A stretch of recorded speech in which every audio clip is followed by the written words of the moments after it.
ahora quisiéramos compartir algo relativo a la Santa Cena que vamos a celebrar hoy.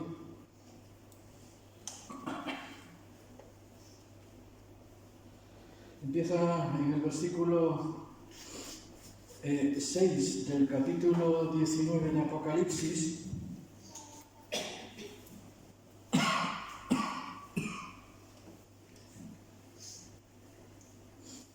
Doy tiempo para que lo busquéis. Apocalipsis 19, 6 al 9.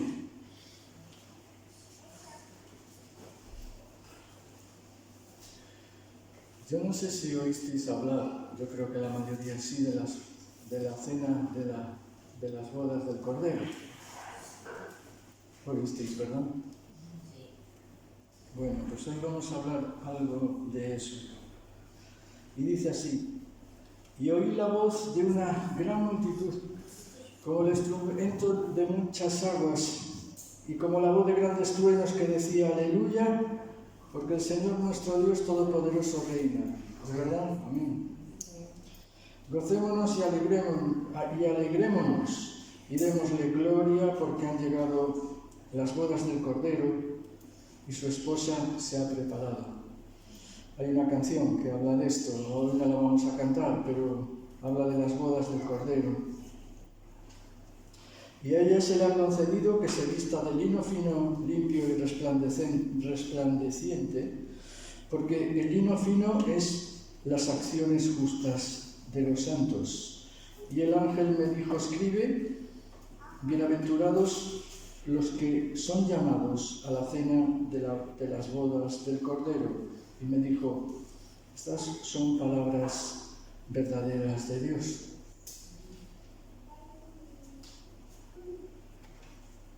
Jesús, antes de morir, en la última cena, dijo estas palabras. En Mateo 26, 29, por ejemplo, entre otros evangelios, las registraron así. Y os digo, dice Jesús, y os digo que desde ahora no beberé más de este fruto de la vid, es decir, no tomaré más vino, hasta aquel día en que lo beba nuevo con vosotros en el reino de mi Padre. Está hablando de las bodas del Cordero, ¿verdad? Hasta aquel día en que lo beba nuevo con vosotros. Repito, con vosotros en el reino de mi Padre. Las bodas del Cordero proclaman que la obra de Jesús en la cruz ha llegado a su punto y final. Ya no habrá separación de Dios, ya no habrá pecado, ya no habrá sufrimiento. La Iglesia estará para siempre con su esposo, que es Cristo, disfrutando de comunión perfecta y eterna.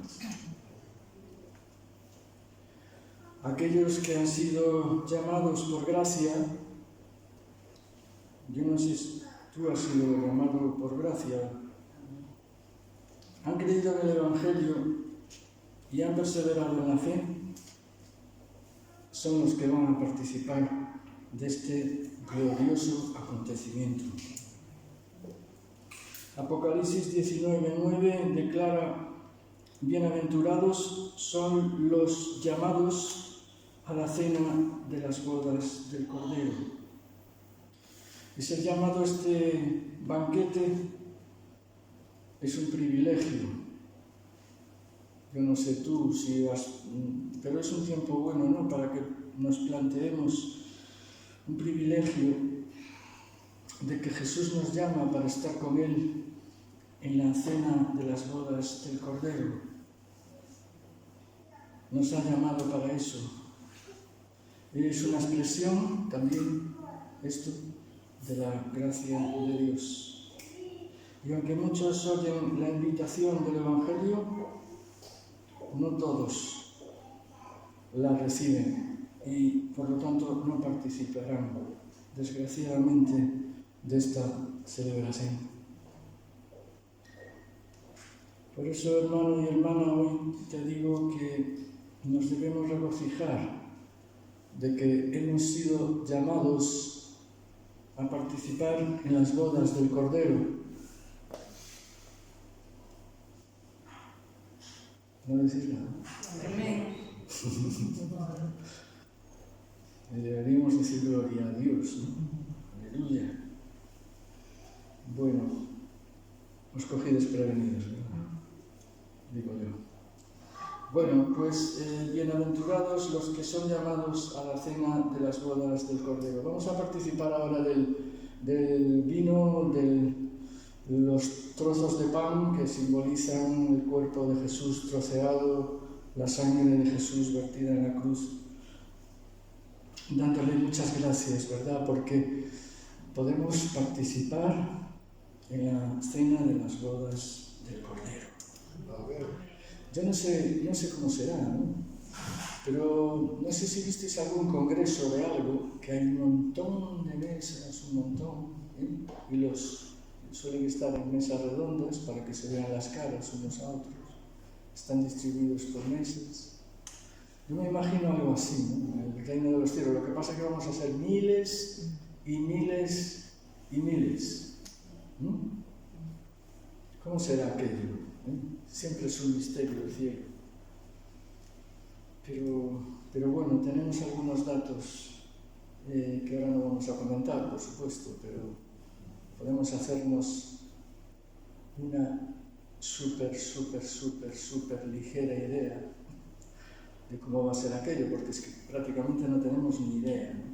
Ni nadie la tiene. Amén. Pero sabemos que va a ser un sitio de sumo gozo y de paz eterna. Amén.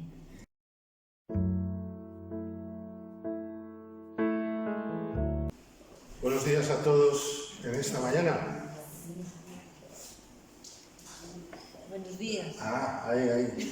A veces que estoy yo, deseamos estar en el cielo y a veces que ya estoy yo. Ayer Marisa y yo sufrimos un impacto tremendo, todavía estamos recuperándonos. Estábamos sentados en un banco, quise decir, estábamos sentados en un banco. Por delante de nosotros pasaron dos señoras ancianas, eso no fue el impacto, y detrás venía un hombre con una criatura en una sillita de ruedas y una niña de unos 10, 11 años.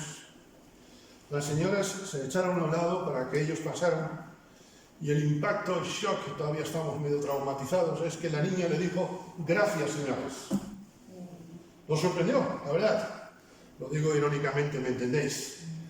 Porque además Marisa y yo comentábamos, una niña de 10 o 12 años sin que el padre le dijera nada, decir eso habla muy bien de la educación de los padres. Hay gente rara, ¿verdad? Hay gente muy rara, incluso alguna traumática. Pero los creyentes deberíamos ser así, gente rara. A veces lo somos, pero por otras causas.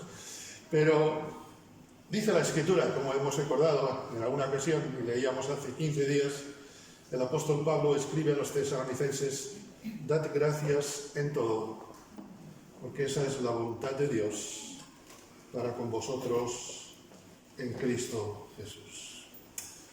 Desde luego, como decíamos hace 15 días, si quieres ser un tipo raro, como estos de ayer, sea agradecido. Si quieres ser permitidme la expresión coloquial, un tipo cristiano obediente, sé agradecido. Muchas veces algunos cristianos se preocupan y se plantean: ¿cómo sé yo cuál es la voluntad de Dios? Pues es que esto es más claro que la sopa del asilo. Esto está clarísimo. Empieza por ser agradecido. Vimos hace 15 días que un corazón agradecido reconoce la voluntad de Dios.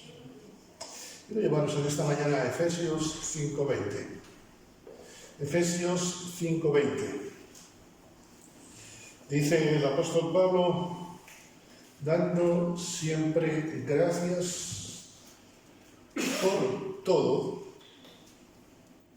a Dios y Padre en el nombre de nuestro Señor Jesucristo. El apóstol Pablo diría en las Tesalonicenses, dad gracias en todo. Y aquí nos dice, dad gracias por todo.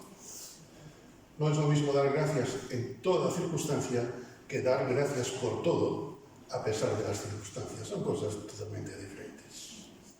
Quisiera pensar en esta mañana, en el tiempo que tenemos, que un corazón agradecido da gracias a Dios incluso cuando no entiende las cosas. Porque vivimos por fe.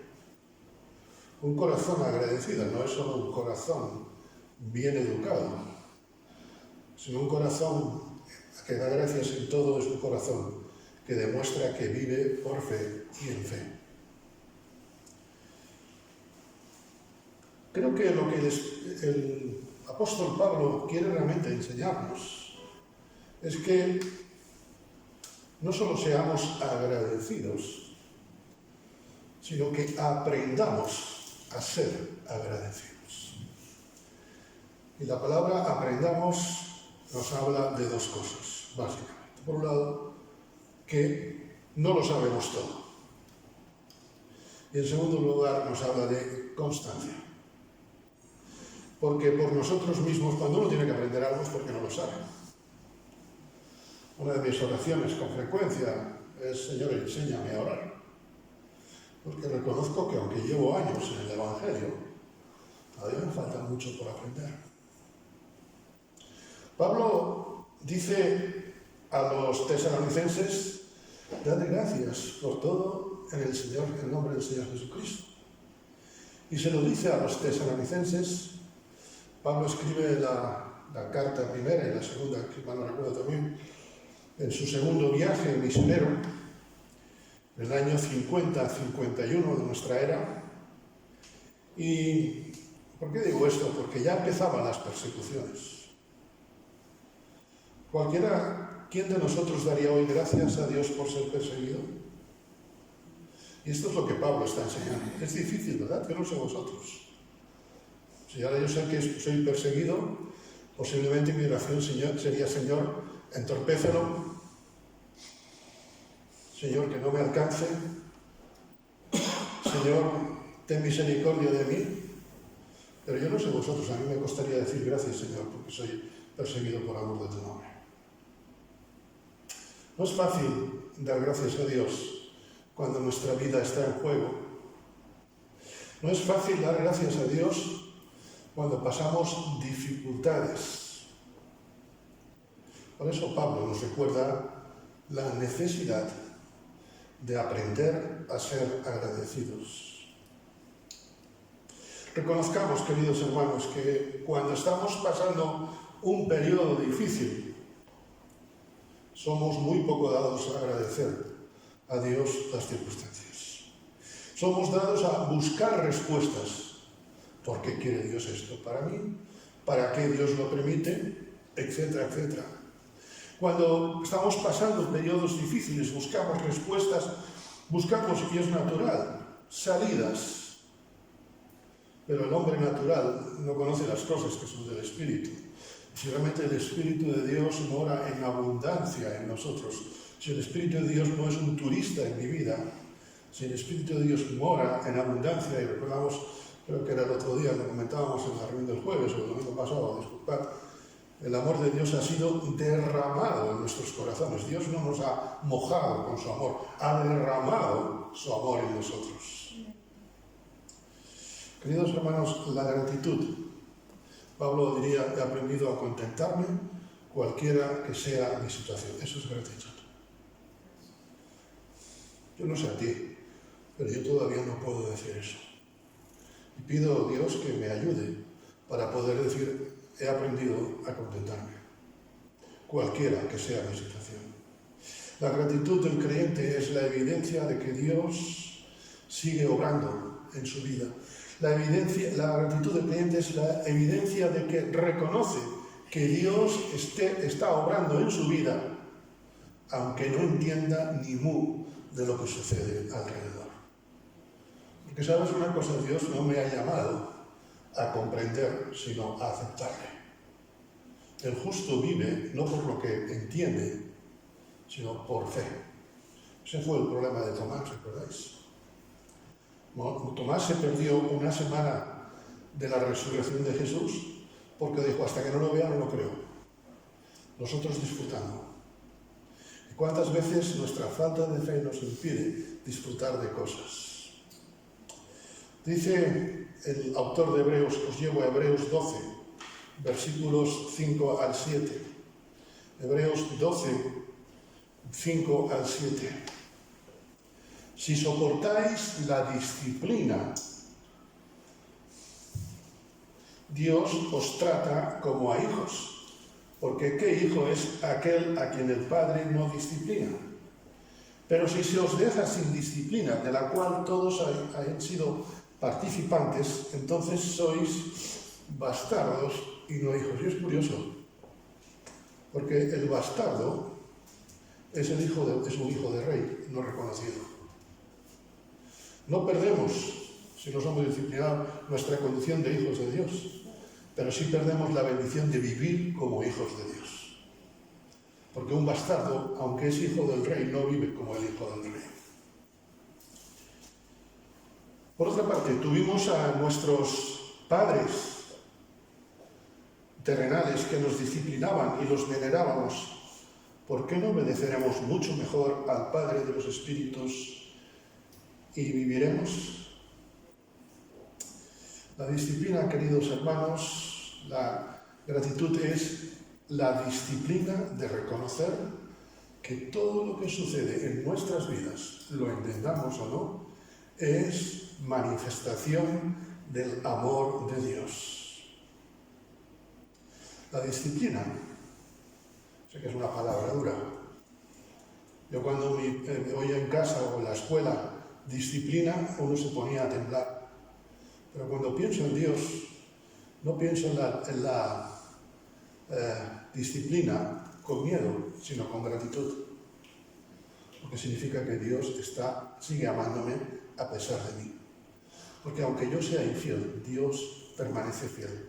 Él no puede negarse a sí mismo. La disciplina forma parte del amor de Dios por nosotros. Por eso, la vida del cristiano es una vida de discipulado, tienen la misma raíz las dos. La vida del cristiano es una vida de discipulado y cuando vive una vida de discipulado, entonces está siendo disciplinado. Está viviendo la disciplina de Dios. Es más, el discipulado cristiano no es un cursillo. Cuando a veces se dice, voy a hacer un cursillo de discipulado cristiano, está bien, nos ayuda. Pero el discipulado cristiano no es un cursillo, es toda la vida nuestra actitud. No es fácil, seguro que hemos vertido lágrimas, no es fácil ni agradable recibir la disciplina divina, pero es la evidencia de que Dios nos ama. Si Dios no se preocupase por mí, ¿sabes lo que haría Dios? Me dejaría sin disciplina. Gracias a Dios que no solamente me salvó, sino que se preocupa por mí. Por eso mi Dios suple abundantemente conforme a sus riquezas en gloria. Y a veces hemos confundido riquezas con cosas materiales. Las principales riquezas de Dios no son las materiales, aunque es el dueño de todo, sino que son las espirituales que está obrando en nosotros. Por eso Dios suple mi falta de disciplina, conforme a sus riquezas en gloria. ¿Sabes? Si Dios quisiera que yo no tuviera interés en mí, quisiera que yo me perdiera, Dios no me disciplinaría. A veces, queridos hermanos, reconozcámoslo, que hemos confundido el concepto de lo que es el cuidado de Dios. Pensamos que el cuidado de Dios es darnos lo que necesitamos. Es darnos, por ejemplo, la vivienda. Eso forma parte de las bendiciones de Dios. La salud. aunque algunos tengamos a veces que estar con un aireador o con las pastillas, ¿no? O un jueves, cuando nos vamos a reunir y empezamos a hablar de lo que tenemos cada uno, yo a veces digo, esto más que una reunión de cristianos parece una reunión de fontaneros con tantas goteras que tenemos todos, ¿verdad? Y está bien, Dios se cuida de mi salud. Pero si solamente fuese eso, el cuidado de Dios, Dios no me amaría. A veces Dios nos da ciertas cosas, no porque se las pidamos, sino porque las necesitamos aunque no las creamos, no creamos que lo sabemos. Si Dios solamente me diera, si Dios solamente se preocupase por mí en la salud, en las cuestiones económicas, en las cuestiones afectivas, etcétera, etcétera, pero no se preocupase de disciplinar mi vida, entonces haría un hijo, sería yo un hijo bastardo no solo, sino que además sería un hijo, digámoslo así, consentido, y que sería un egoísta. Yo sé que me vais a entender, los que sobre todo yo, que no tengo hijos físicos, pero tengo sobrinos, y cuando han sido niños, muchas veces he tenido que manifestarles mi amor diciéndoles que no, pero hay momentos en los que los niños te ponen la cabeza como un bombo, ¿sí o no? ¿O no os ha pasado, nada más que a mí solo? Y terminas por darle al niño lo que el niño está pidiendo, simplemente dice, bueno, toma, y revienta ya. A veces solo es un momento de debilidad, pero claro, si se lo haces varias veces, lo que estás demostrando es que a ti te importa más el dolor de cabeza que el amor del niño. Y a lo mejor el niño te está pidiendo una cosa que puede parecerle buena, y tú se lo das por no aguantar. ¿Cuántas veces hemos dicho esto? Porque lo doy por no aguantarte más. Y después viene el niño quejándose. A ver si hubiésemos sido más disciplinados, ¿verdad?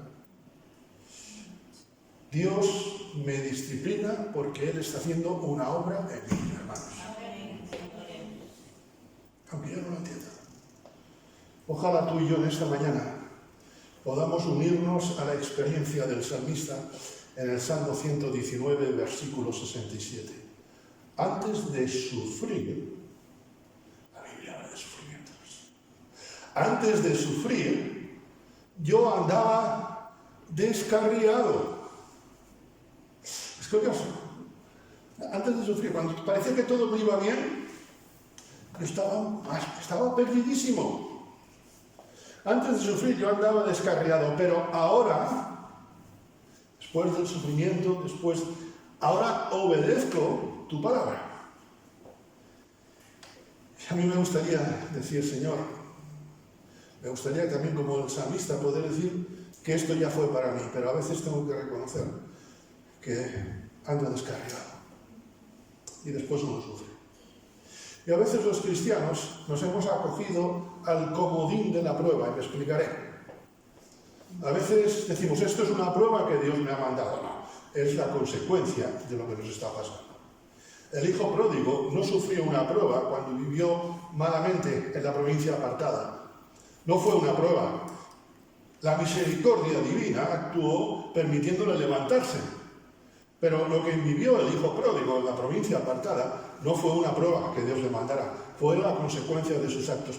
Tú y yo a veces tenemos consecuencias de nuestros actos porque andamos descarriados, porque no obedecemos la palabra de Dios. Yo no sé a vosotros, obedecer, mira que desde niño me ha costado siempre.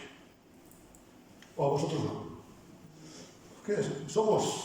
Ahora se dice personalidad de los niños. Cuando yo era chiquitín se nos decía que salíamos retorcidos. Y hoy los niños se hacen, eso es nuestro carácter. Cuando a veces vemos a algunos críos y dices, Angelito. Angelito, este menos mal que no tiene alas, si no era para echarlo a volar, ¿no? ¿Me entendéis? Ojalá podamos decir, que continúo tú y yo en esta mañana, antes de sufrir, yo andaba descarriado. Job sufrió, pero no porque estuviera descarriado, sino porque Dios quería hacer un plan mejor en él. Primera de Pedro 5:10, que lo conocemos de memoria, más Dios de toda gracia, que nos llamó a su gloria eterna en Jesucristo, después que hayáis padecido un poco de tiempo, Él mismo os perfeccione, afirme, fortalezca y establezca. La gratitud a Dios significa agradecer a Dios por cada proceso que hay en nuestra vida, porque cada proceso que hay en nuestra vida nos ayuda a crecer espiritualmente. Dios nos ha llamado por gracia, fijaros, no solamente a su gloria eterna, sino gloria eterna en Jesucristo. Mas el Dios de toda gracia que nos llamó a su gloria eterna en Jesucristo. Antes Eduardo decía de cómo será en las bodas del Cordero, verá cómo estaremos sentados. Yo no sé si pensaba en mi imaginación, y obviamente no podemos entender, como decía Eduardo, cómo será aquello, porque nuestra mente es limitada. En aquel día seremos perfectos.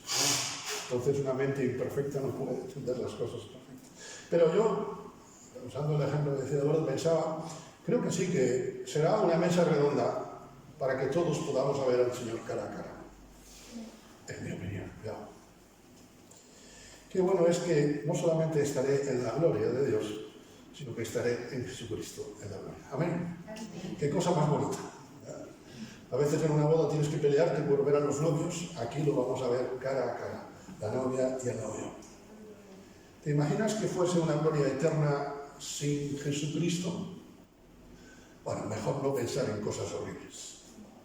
Nuestro llamamiento, queridos hermanos, descansa en los méritos de Cristo en la cruz del Calvario y nos recuerda que el proceso que sufrimos no es un castigo, sino es la herramienta que Dios usa para perfeccionarnos. Y pienso en la piedra de mármol, cuando el cincel carga la primera vez contra ella, cómo sufrirá con los cinceles y con todas las herramientas del escultor, ¿verdad?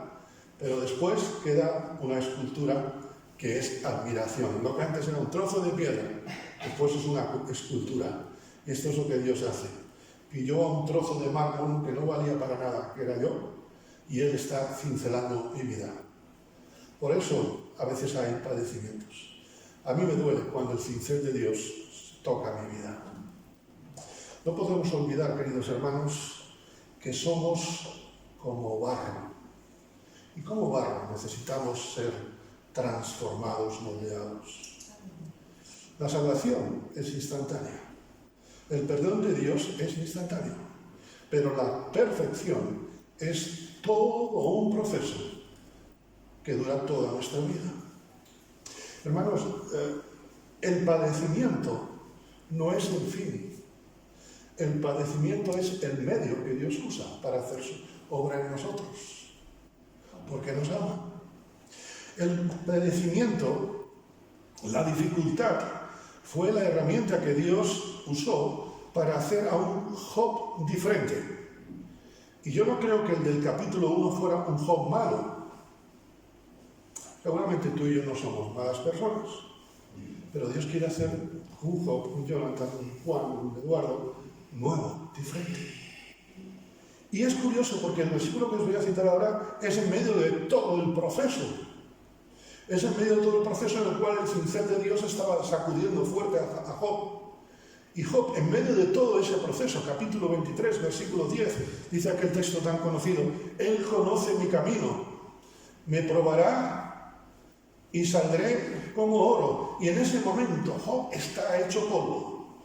Ya no digo por aguantar los 3 prendas de sus amigos, sino por su sufrimiento personal.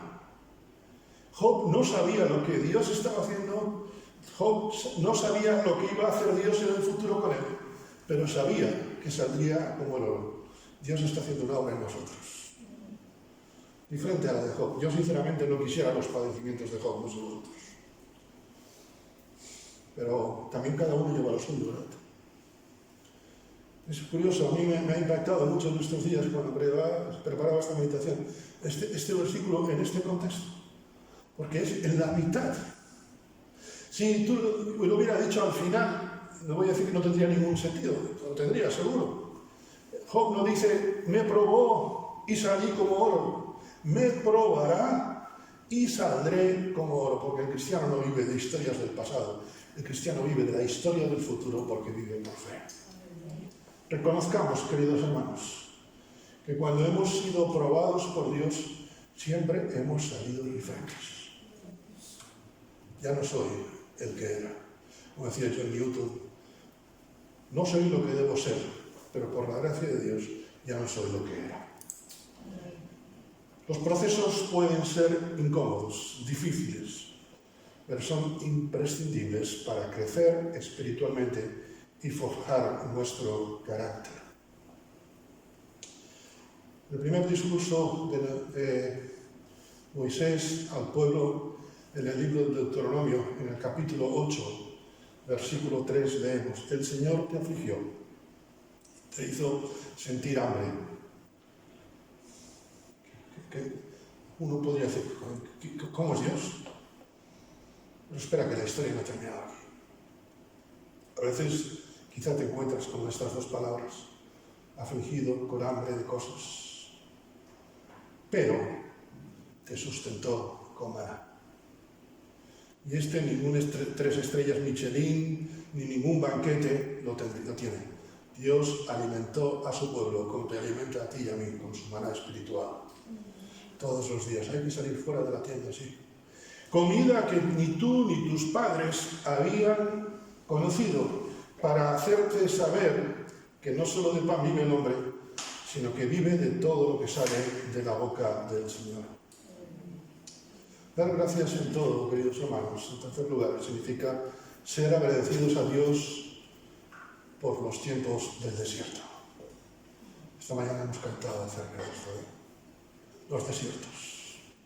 Dar gracias significa ser agradecido con Dios a pesar de los tiempos del desierto, porque ¿sabes lo que supuso para el pueblo de Israel el tiempo del desierto?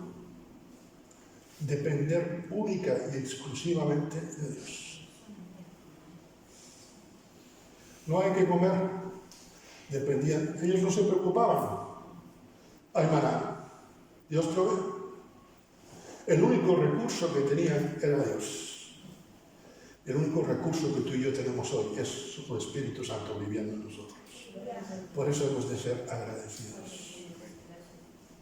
Los desiertos no siempre son consecuencia de nuestro pecado, como le ocurrió a Israel. Pero Dios permite que haya desiertos en nuestra vida. A veces, sin haber nosotros pecado. Pero Dios permite pasar desiertos. Los desiertos siempre son difíciles. Hay desiertos de arena, desiertos de hielo, son lugares inhóspitos siempre. Dios permite etapas duras en nuestra vida, situaciones que Dios nos permite vivir, sufrir, atravesar, para aprender a depender menos de nuestras fuerzas y depender más de Dios. Por amor a Cristo, me gozo en mis debilidades, decía Pablo. Me gozo en afrentas. Espera que la escalera sigue. Me gozo en necesidades. No pido a Dios tener la fe de Pablo. Me resulta fácil gozarme cuando las cosas van bien, pero gozarme de las debilidades, en que alguien me afrente, gozarme en necesidades, gozarme en persecuciones, gozarme en angustias. Si a veces me vengo abajo simplemente porque la comida se ha retrasado un poco, si a veces me vengo abajo simplemente porque el semáforo no se pone en verde cuanto a la velocidad que yo quiero. Porque cuando soy débil, dice el apóstol, entonces soy fuerte. Esto es un mensaje rompedor. Esto no es motivacional, esto es un mensaje de fe. Y queridos hermanos, esta es una cosa que uno aprende, como le pasó a Pablo, a base de afrentas, de dificultades, de desiertos. Podemos saborear el amor de Dios, la presencia de Dios, cuando reconocemos nuestra debilidad. Porque entonces somos fuertes. Confesemos, queridos hermanos, que no nos gustan los desiertos.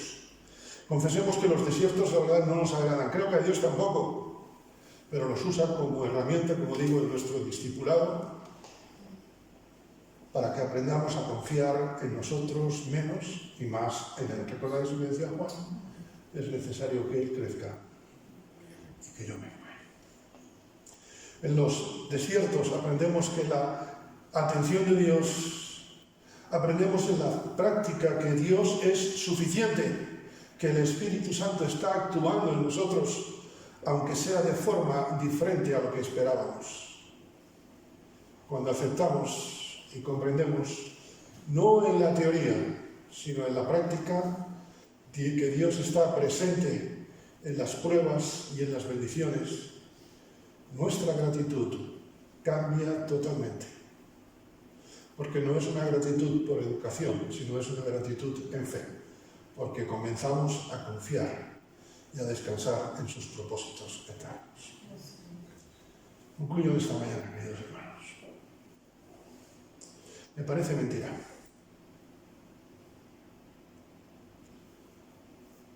Me parece mentira que en un ser limitado como yo, Dios tenga propósitos eternos. No sé a vosotros. A mí esto se me escapa. Y como cantábamos en una de las alabanzas, gracias, gracias, muchas gracias. Que Él os bendiga en esta mañana.